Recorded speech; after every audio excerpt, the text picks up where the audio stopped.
Hi, thank you for tuning in. It's your girl Marquita Vian, and it must be Wednesday once again because guess what? I'm on with Coach Dani Renee, and on this episode, she will let you all in on how she has turned her pain into purpose.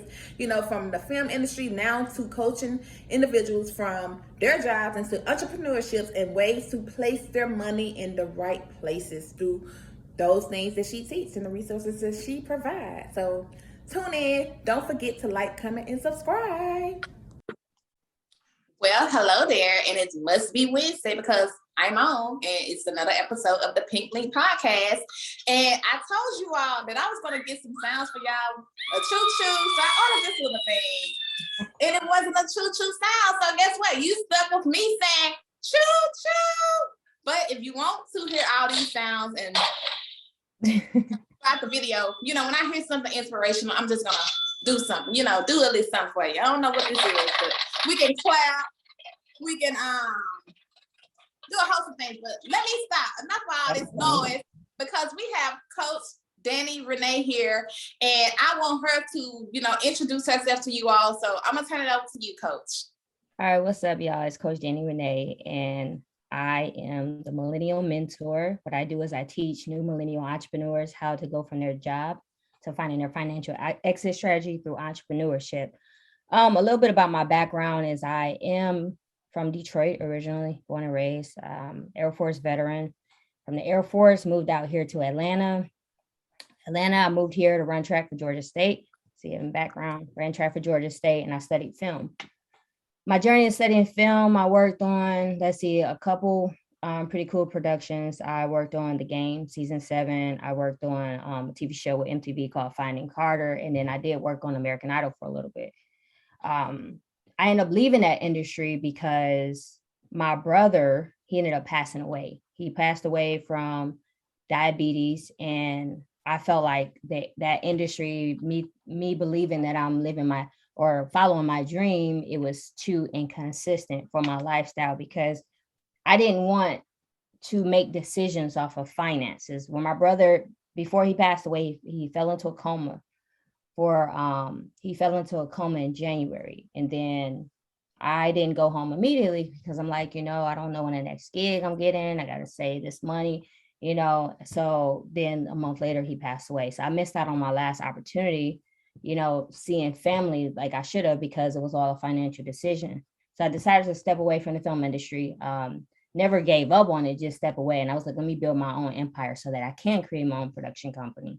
So I actually ended up going back to school. I studied finance, tried to decide exactly what I wanted to do. And I was like, hey, I want to become a financial advisor. I want to help people that have decisions like I had when it came to my brother. I want to help people not have to make financial decisions, but instead have enough finances so that when it came time to make those important decisions, the one thing that's not keeping them away is finances. So this is about 5.5 years ago. On top of me getting my graduate certificate in financial analysis, I ended up going ahead and getting my certifications, where now I'm a financial advisor, which I help people basically plan for 2 things: living too long or dying too soon. Dying too soon is you need to make sure that your income is protected in a sense of life insurance, making sure that your family, in the event that something was to happen to you, your family don't have to worry about the finances. And then also living too long. I'm pretty sure most of you went to Walmart and you've seen someone older, or any of these grocery stores, or even probably on the phone, that they're a little bit older. And a lot of times they don't want to work, but why are they working? They're working because they had no financial plan in their earlier years. A lot of times, like the millennials, which is my target market, a lot of millennials were having fun, we're enjoying life, but most are living paycheck to paycheck. They don't have any finances set up. And then, hey, next thing you know, some of my clients, they hit their 40s, 50s, they don't have anything saved. So I want to help prevent that struggle from happening. Wow. Very, very impressive. Like, I'm trying to jot some of this stuff down because I'm like, we got to go back to that. And so, congratulations on your service as an Air Force veteran. And just really thank you for that.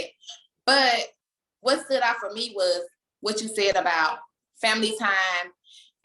A lot of stood out, but we're going to go there right now. But being able to make decisions on freedom and finances and not on needing your finances, and how you didn't get that time with your brother because you had to choose making money, at that time. And it reminded me of this weekend. I want to go to that story right quick because it kind of relates.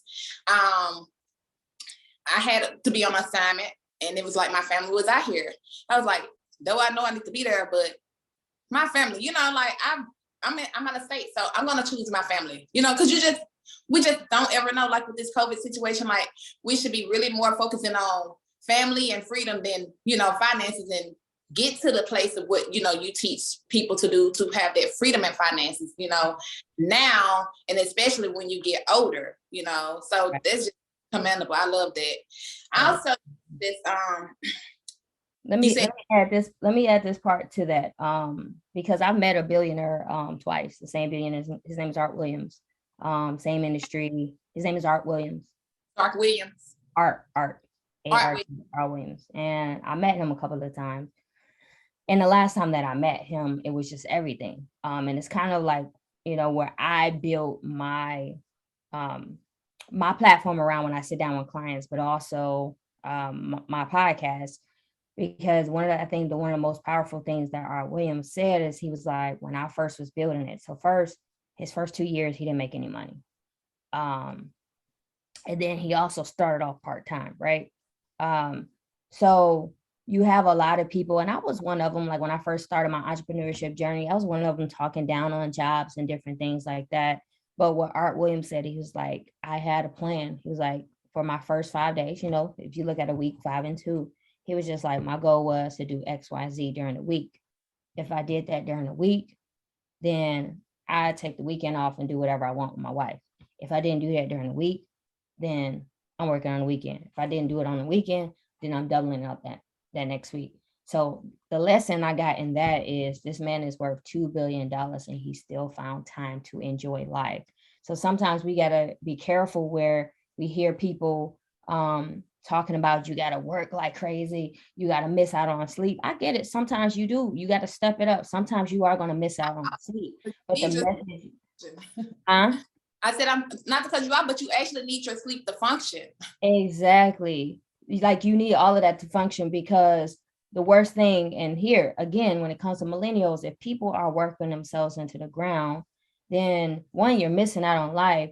2, there's young people having health conditions, heart strokes, all kinds of different things, because the stress that we load onto ourselves because of this future that we see. And it's just like, why work yourself into the ground for living later? You could still live now and still build in a process. There are going to be some sacrifices, but you can still balance both to your means, because at the end of the day, why get into entrepreneurship if you're not going to be studying those practices while building it? So yes, I love that, because people look like, okay, you gotta, get it out the mud. You gotta just go hard and just stay on the grind. Team don't eat, team don't sleep. No, you need to be nutritious meals. You need to be getting the grind in the gym as well, physically. exactly. Health, well-being, all those things plays a part in what you're gonna be able to put out to attract that good back. If you just, out of whack, then things gonna, outside of you will be out of whack, so all those things plays a part in your mental, your well-being, and all things to, be that better entrepreneur, because you're gonna be cranky out there on the streets. In the streets, I like to say.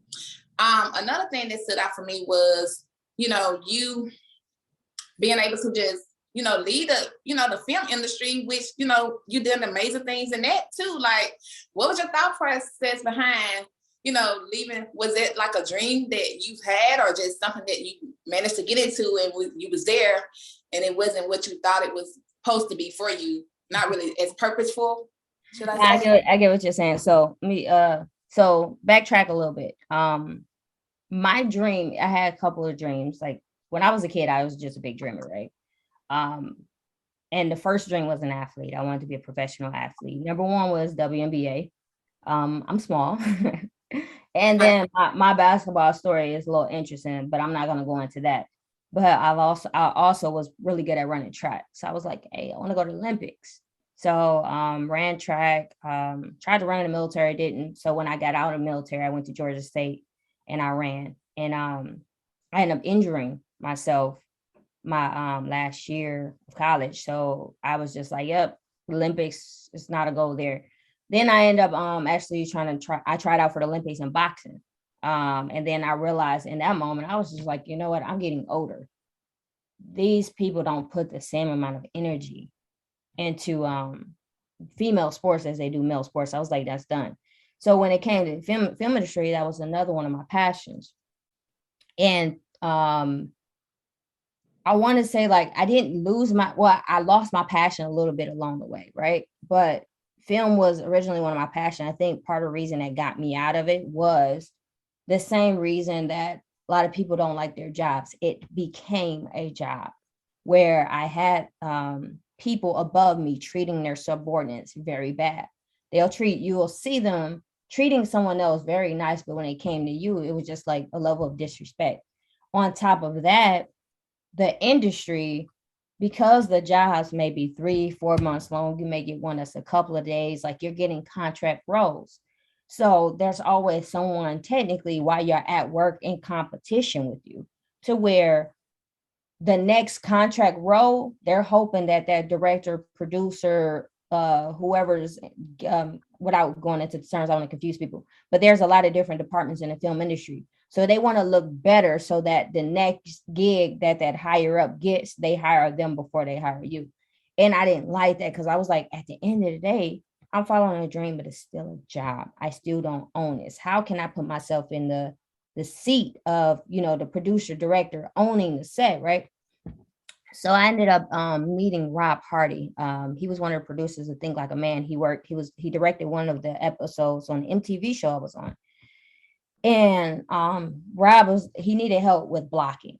And blocking is basically you kind of moving actors around, you putting them on set, because as a director, you would kind of vividly see what they're going to do, so that when you get the cameras, lighting, and everything, you tell them what to do to create that scene, if that makes sense. So I helped him with that, and he was just like, all right, after y'all help us with this, then I'll take y'all out to eat and answer any questions. Well, we helped him. It was me and 2 other people. We helped him, and that was obviously for free. He didn't get paid for that. And then I guess he realized at the end, he was like, I can't take y'all out to eat. I'm gonna take y'all to Zaxby's. So he took us to Zaxby's, and he allowed us to ask questions. And the other 2 people was just like, where you from? And I was like, nah, my mind don't think that way. I like to ask the complicated questions. So I was like, when you first started your company, was it a parent company? Was it this and that? And he was just like, when we, him and Will Packer, I believe, they did the TWI series. I don't know, TROIS is, one of the popular Black films. So he was just like, we were studying electrical engineering, whatnot, I think at FAMU. And then they realized that they can make movies. I mean, they can make money off of just putting movies in the theaters. So that's what kind of got their start. And then it made me think back to Paranormal Activity. And then I was like, wait a minute, because there's a lot of misinformation around the internet, but let's just say this is the correct information. Paranormal Activity, they said that they spent about $27,000 on Paranormal Activity. Paranormal Activity grossed over $100 and something million. 27,000, $100 and something million. These people that created Paranormal Activity were not originally, they didn't direct for a living, they didn't produce for a living. So I realized in that moment that you don't have to work your way up when it comes to art. Sometimes you're lucky enough to just put it in film festivals, and then now you got a winning product. So I was just like, what? I'm doing this wrong. And then that's kind of when I got out of the industry. I got out of the industry to study finance so I can do it right. So hopefully 2022, 2023 will be one of my first projects back in the game. Well, you got it. It's already done. Like, you manifest that thing. Anything that you think is already done. Like, congrats. I'm going to give you a congrats in advance. But that's very interesting. Like, and that's just important. Like, if y'all didn't get what she just said, when you get around someone that is doing something, above you, you take that chance to ask what it is you need to get to that next level. Instead of just like, where you from? Hey, how can I get to where you are? Like, and she's doing it. Yeah. But I think even an important part on that is that we're sometimes so concerned about what can we get. I didn't even think of the questions originally. I was just like, hey, this is an opportunity to be around this guy. So I had to give him my time. He didn't pay us at all for that time. I gave him my time, and then he gave me something back in return. Here's another lesson too. When I did get in the film industry, I didn't just apply for a job and then they were like, oh, we're going to hire you.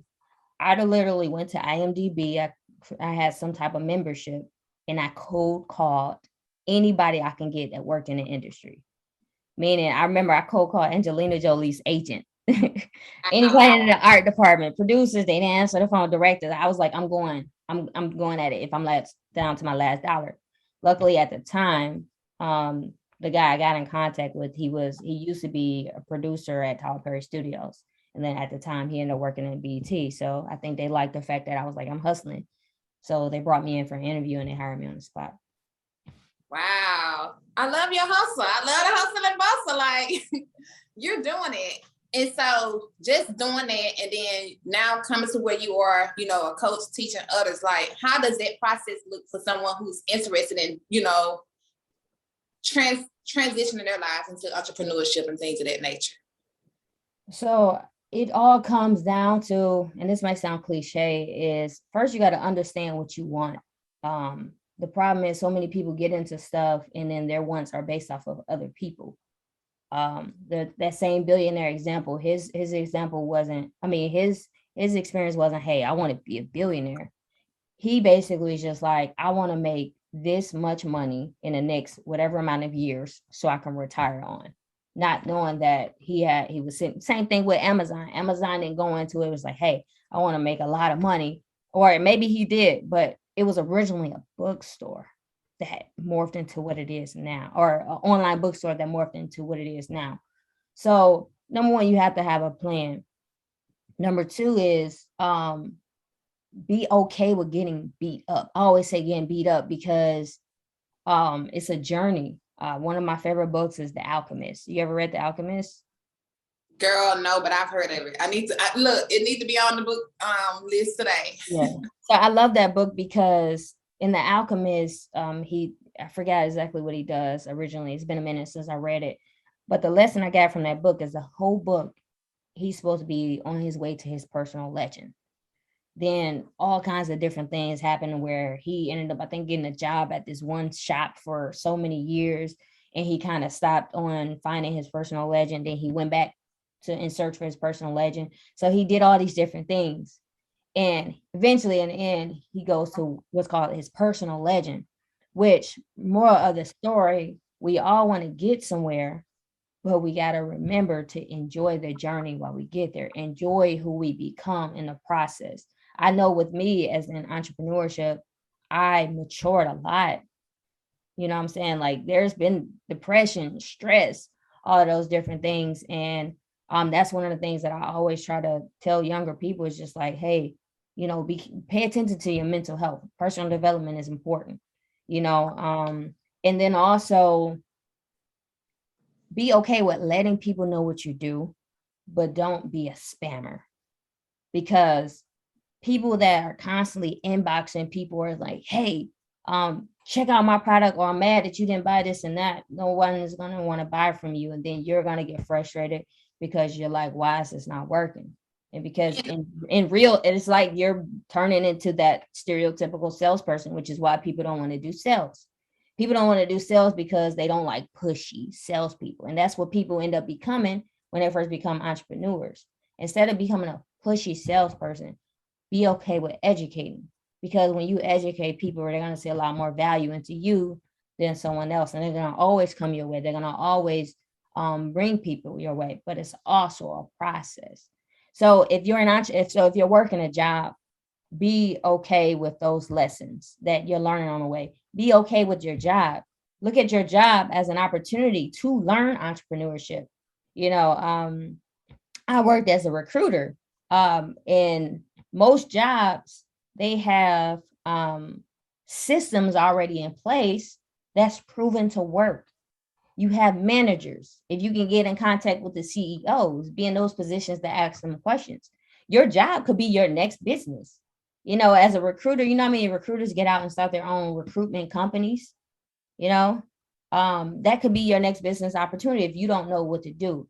But then also know financially what your financial goal is. There's a lot of you know, people out here, I hear it all the time on the entrepreneurship calls that I'll be on.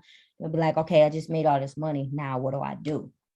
You know, and then you're asking someone that's not qualified to answer the question. You don't have a financial plan in place. I think that's one of the most important things when it comes to entrepreneurship is you got to start out with a financial plan. If you are working your job, just be like, this is the minimum that I'm gonna put towards my retirement.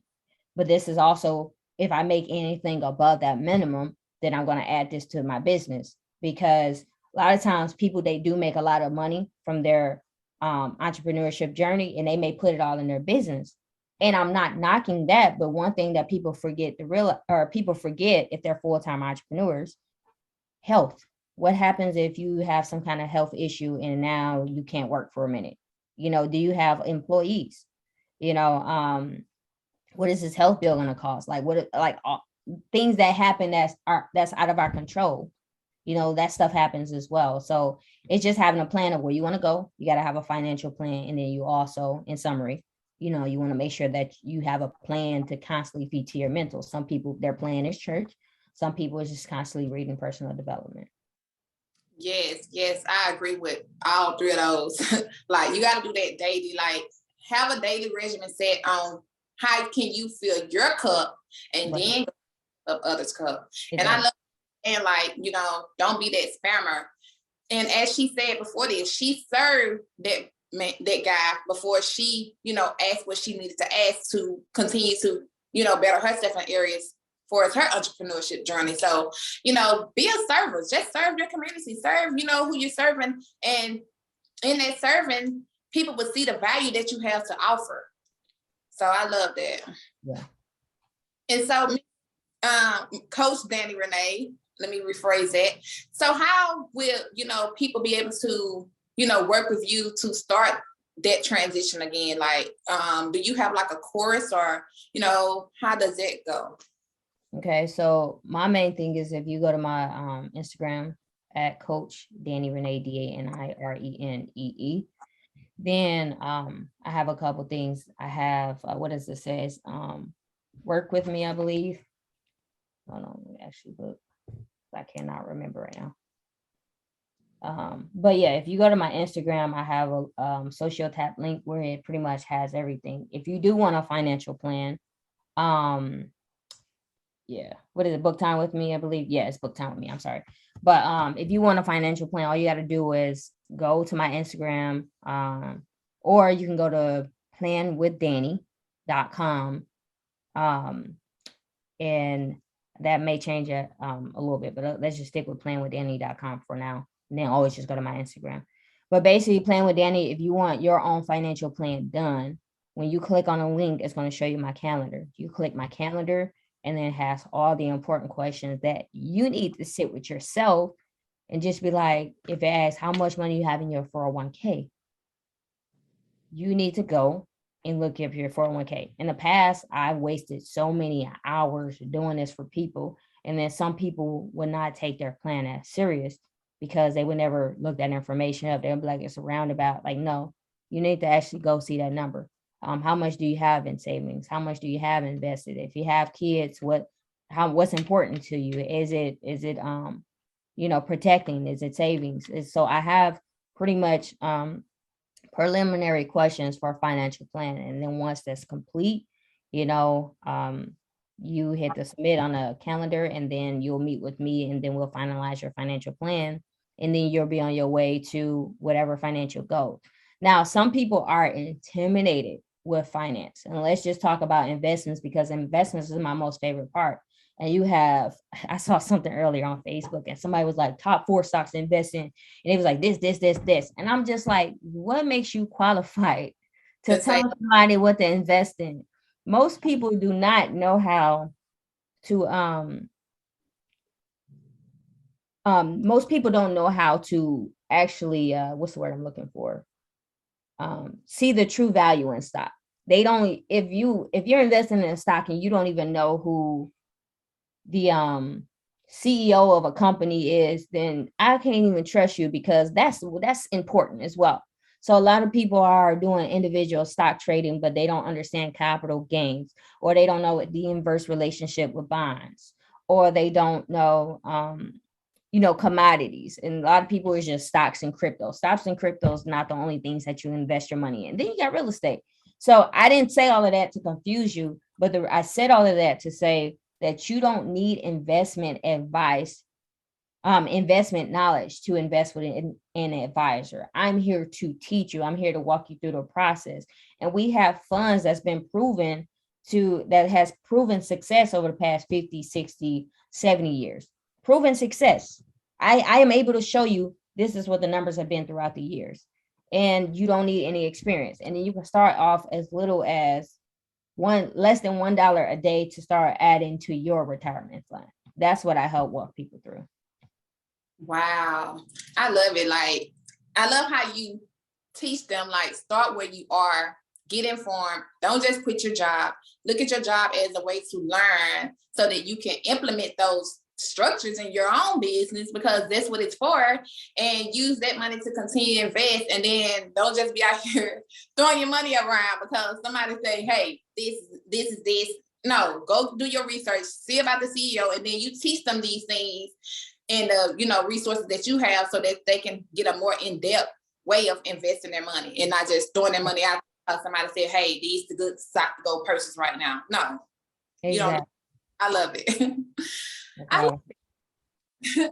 Well, and another thing I love is how you use, I guess, pain for purpose. You lost your loved one through, not having that time and that freedom. And now out here doing purpose for work, to teach others, hey, don't be like I was, stuck in the bag, getting to the money, and then lose out on something such as valuable as it. So what would you say today to the audience, to just uplift and inspire someone, in their lives and where they may be feeling like that's what they're doing right now and they don't see their way out of it?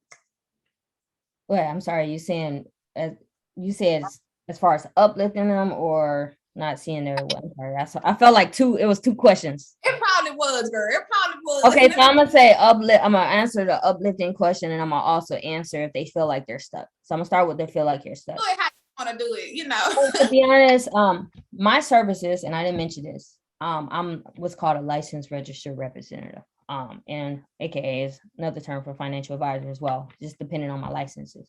I do not charge at all for what's called a financial needs analysis. Legally, I cannot charge for financial needs analysis.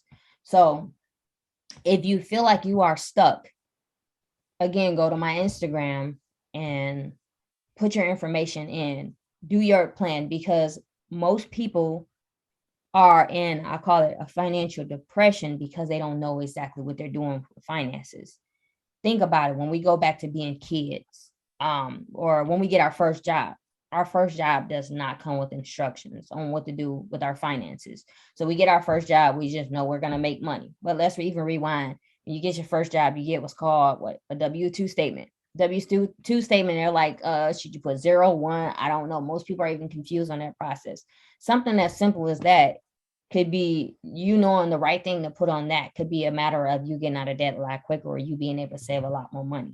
I always tell people, if you're getting a tax refund, then that tax refund you could have made a lot more money the year prior if you invested it, or you could have gotten out of debt the year prior if you tackled your debt the correct way. Most people are tackling their debt incorrectly. So there are a lot of time, and then not to mention people are paying for subscriptions and not knowing that those subscriptions, you may have forgotten about one, you paying it every month. So there's ways that you can find money already with what you're doing. It's just misplaced.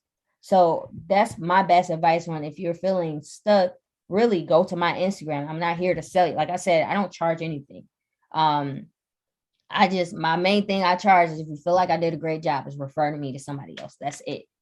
But if you feel like you stuck, just go to my Instagram, put your information in, answer those questions. That is a start to your financial plan. And I am here to help versus you calling your bank or an organization and be like, hey, what's going on? Like, hey, no, you will have my number. You can text me, call me. You will have direct access to me for your own financial plan. So that's a step. The next one is what did you say? It was what is the motivation? Best advice I can give someone. Yeah, transitioning to, the closing of how would you, your last words per se. My last words. My last words is really just live, to be honest. Live. Live on your terms, live for your purpose, because we actually live a lot more expensive lives than we need to. And we don't live those expensive lives for ourselves. We live those expensive lives for other people. We want these very expensive cars and houses. Nothing wrong with it. I'm not judging you, but I was hearing something say something yesterday. It was like rich people, it's not about how they invest their money. It's also what they do with their money. So it's like you can still have money coming in no matter the amount. But if I like, give me an example, if I'm gonna buy a car that I want and it's a more expensive car, I'd rather put that car in my business name to where every payment that I make towards that car, I'm able to write off. That's smart thinking with business. Instead of me buying this car, I'm now in debt. You'd be surprised people I've sat down with that has 6 figures. They're making a lot of money, but they're broke. They're in, some of them, hundreds of $1,000s worth of debt. On the outside looking in, they look like they got it. And a lot of times we envy those people. Don't live your life for somebody else. Live it for you, because at the end of the day, there are some perks when it comes to a nicer car. I'm not saying go get a raggedy car. Get a great quality car. And then if you're in the means in the future to be able to afford these expensive ones, then go get it. But live your life for you, not for pleasing other people and living it for somebody else. You said what? Don't try to keep up with the Joneses. I just heard Don't at all. I'm telling you, it's the concept of the millionaire next door. The millionaire next door got money. They can go on vacations when they want to. And here's another thing. You ever went to someone's job and they're like upset with you? It was like, hey, I did nothing. I'm just coming to your job. And they could be upset with their boss, different things like that. But can you imagine? Listen, I think, let's see, the 3 jobs outside of the film industry, 3 jobs I've had. I gotten fired from all 3 jobs, right? But here's the thing. I laugh. I've always laughed because, one, I've always had the ability to get another job. Because jobs is just a sales process. You got to say whatever it takes, look good. That's a whole nother story for another day. But I always have money saved up to where I'm like, all right, that's cool. I'll be fine. Can you imagine if you really hate your job, you can still be in the process of finding something else and you're good because you were smart with your money. So that's my best advice is live life for you, but be smart with your finances. That's literally the one of the few things that we know gives us freedom today. Yes, I love it. Like, live your life, but also be smart while living it. Don't be making irrational decisions, trying to keep up with people next door. Because everything that glitters is not gold. Is another one. Yeah, because when you buy that new stuff, if you even buy that nice expensive car, guess what? Tomorrow's a used car. Exactly, the value goes end up being used. Yes, and if you're gonna, be transitioning to this entrepreneurship, really look into putting it in your business name so that you can write it off, so it can benefit you, and make it an asset. Put it on Turo too, instead of a liability if you possibly can. So that's another segment. I don't know nothing about all the Turo stuff, so let me shut up. But once again, I thank you, Coach Dani Renee, for coming on, stopping by, and just sharing these gems with us. And I want to say to you all, as she said, go out and serve, and continue to support the Pink Link podcast, and just do you, boo, and blessings on blessings to you, and go be great, because the life you want, you create. So that's what I want to leave with you all today, and you all have a blessed one. Bye. Bye.